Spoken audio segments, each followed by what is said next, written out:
তুমি যাদের কাছে গেছো তারা খুঁটিয়ে হয়তো দেখেইনি কোন জায়গাটা তোমার সমস্যা। হবন যজ্ঞ বা একটা তাবিজ কবজ পড়লে, তার সাথে রত্ন ধারণ করলে, কত কিছু করলে, সমস্যা কিন্তু এখনো মিটলই না। আরো ঋণের তলে ঢুকে গেলে। শুধু পান্না, ডায়মন্ড, নীলা, পোখরাজ এই রত্নগুলো ধারণ করলেই কি তোমার ব্যবসায় উন্নতি? কেন ব্যবসায় উন্নতি হবে না সেটা তো আগে জানতে হবে। অনেক জায়গায় গিয়ে হবন যজ্ঞ করেছে বিশাল বড় করে।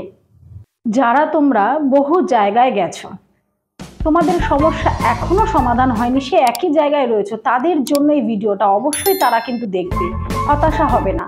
ঈশ্বর তোমার জন্য অনেক, একটা নয় অনেক রাস্তা খুলে রেখেছে, শুধু তোমাদের ভালো করে সেই রাস্তাগুলোকে দেখে নিতে হবে এবং তার সাথে তোমাদের নিজের চিন্তা ভাবনাগুলোকে পজিটিভ করতে হবে। আমার এই অপরাজিতা ভৈরবী চ্যানেল সবাইকে স্বাগত জানাই। অনেক অনেক অনেক শুভকামনা রইল তোমাদের জন্য। তোমরা যেন জীবনে উন্নতি করতে পারো, তোমরা যেন তোমাদের সমস্যার সমাধানগুলো পেতে পারো, সমাধান হচ্ছে না তার রহস্যগুলো তোমরা বুঝতে পারো। অবশ্যই তোমরা এখনো যারা আমার ভিডিওটি দেখেও চ্যানেলটিকে সাবস্ক্রাইব করোনি, বেল বাটনটা প্রেস করোনি, তারা কিন্তু অতি অবশ্যই চ্যানেলটিকে সাবস্ক্রাইব করে নেবে, বেল বাটনটা প্রেস করবে। কারণ সমস্যা মানুষের কিন্তু পিছন ছাড়ে না। যে তোমরা এত টাকা ইনভেস্ট করেও কেন এখনো তোমাদের বিজনেসকে দাঁড় করাতে পারোনি, কিংবা অনেকের রয়েছে যে তোমাদের কিন্তু চলছে বিজনেস, একদম যে চলছে না তা নয়, কোনো না কোনো ভাবে কিন্তু তোমার একটা অর্থ উপার্জন হচ্ছেই। কেউ প্রতিদিন, যেমন প্রত্যেকে বিজনেস মানে প্রতিদিন আর্নিং, কিন্তু টাকা আসছে এসে জলের মতন খরচা হয়ে যাচ্ছে, কিছুতেই ধরে রাখতে পারছো না, তোমার পুঁজিটাও কিন্তু শেষ হয়ে যাচ্ছে, নষ্ট হয়ে যাচ্ছে। কেন সেটা তো আগে তোমাদের বুঝতে হবে। প্রত্যেকেই তোমরা কিন্তু জানো একটা কথা, যে আমরা প্রত্যেকেই যারা বাড়িতে পুজো করি, জপ ধ্যান করি, কোন দিকে মুখ করে বসে? পূর্ব দিক কিংবা উত্তর দিক। কেন আমরা পূর্ব দিক উত্তর দিকে মুখ করে কেন বসি? অবশ্যই শুধু আমি নয়, সারা জগৎ, সারা জগতের মানুষই জানে কিন্তু, এবং তুমিও জানো যে পূর্ব দিক আর উত্তর দিক আমাদের শুভ দিক বলে আমরা জানি। তাই আমরা যে কোনো শুভ কাজ করি পূর্ব দিক কিংবা উত্তর দিকে মুখ করে। তাহলে তুমি দেখো তো, তোমার বাড়িতে তুমি পূর্ব দিক কিংবা উত্তর দিক কোনো না কোনো ভাবে তুমি ডিস্টার্ব করে রেখেছো। মেনলি বিজনেসের জন্য, ব্যবসা বাণিজ্যর ক্ষেত্রে তুমি উত্তর দিকে কোনো না কোনো ভাবে ডিস্টার্ব করে রেখেছো।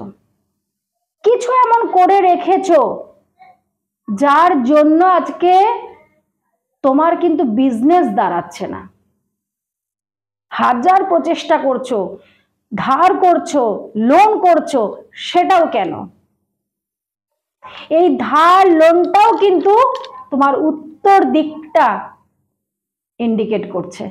আজকে তো যেভাবেই হোক নিজের জমানো টাকা দিয়েই তো তুমি বিজনেসটা করবে বলে চিন্তা ভাবনা নিয়েছিলে। আজকে বিজনেসের জন্য ইনভেস্ট করে দেওয়ার পর আবারও লোন করতে হচ্ছে বিজনেসটাকে দাঁড় করানোর জন্য। এর পেছনে তো অনেক বড় রহস্য লুকিয়ে আছে। একটা কলসির ওপরে কন্টিনিউয়াসলি জল পড়ছে কল থেকে, কলসিটা যদি ফুটো থাকে তাহলে তো কলসি কখনোই ভরবে না, এটা প্রত্যেকেই জানো।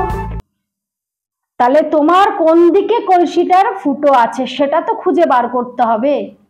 সেই ফুটোটাকে যদি আমরা রিপেয়ারিং করে দিই তাহলে অবশ্যই কিন্তু কলসিটা জল পূর্ণ হয়ে উপচে পড়বে, যেটাকে বলে উপচয়।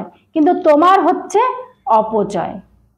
শুধু হাতে রত্ন, আমি পান্না পরে নিলাম, আমি পোখরাজ পরে নিলাম, আমি ডায়মন্ড পরে নিলাম, নীলা পরে নিলাম, তাতে করে আমার বিজনেস খুব ভালো হবে, আদৌ কি হয়েছে?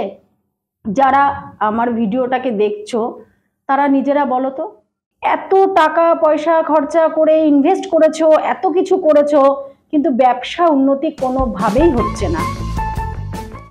প্রচন্ড ভাবে তুমি ডিপ্রেশনে চলে গেছো।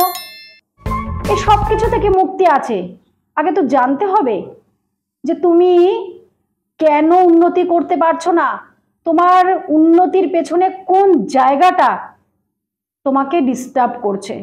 বহু ভক্ত যারা আসে হাতে রত্ন পরে, বহু তাবিজ কবজ পরে, কেন পাবে না? আমি বলছি শুধু হবন যজ্ঞ, শুধু তাবিজ কবজ, শুধু রত্ন মানুষকে সবকিছু পাইয়ে দিতে পারে না। আমাদেরকে দেখতে হবে, আমাদের তো জানি আমরা সর্বপ্রথম 4টে দিক, তারপরে 10 দিক, পূর্ব পশ্চিম উত্তর দক্ষিণ 4 দিক হলো। এবার অগ্নিকোণ, বায়ুকোণ, নৈঋত্যকোণ, অধ, ঈশান কোণ সবই রয়েছে জানো।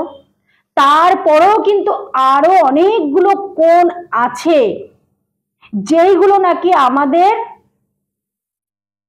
জীবনে অনেক সমস্যা নিয়ে আসে।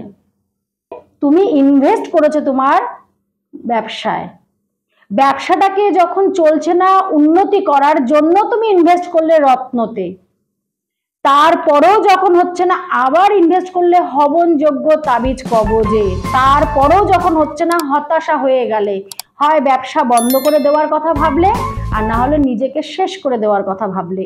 সব শেষ কেন? আগে এটা জানো সব কেন শেষ হলো, আজকে এত কিছু করেও কেন হলো না, কোথায় লুকিয়ে আছে সেই রহস্যটা আগে ভেদ করো। অবশ্যই তোমার ঠিক হবে। রত্ন তুমি হাতে পড়ে আছো, অবশ্যই তার ফল পাবে, বলবো না পাবে না। কিন্তু যেই গ্রহদেবের জন্য তুমি রত্ন পড়ে আছো, গ্রহদেবের শুভত্ব ফল পাওয়ার জন্য, আদৌ কি তুমি তার অশুভত্বকে কাটিয়ে পড়েছো?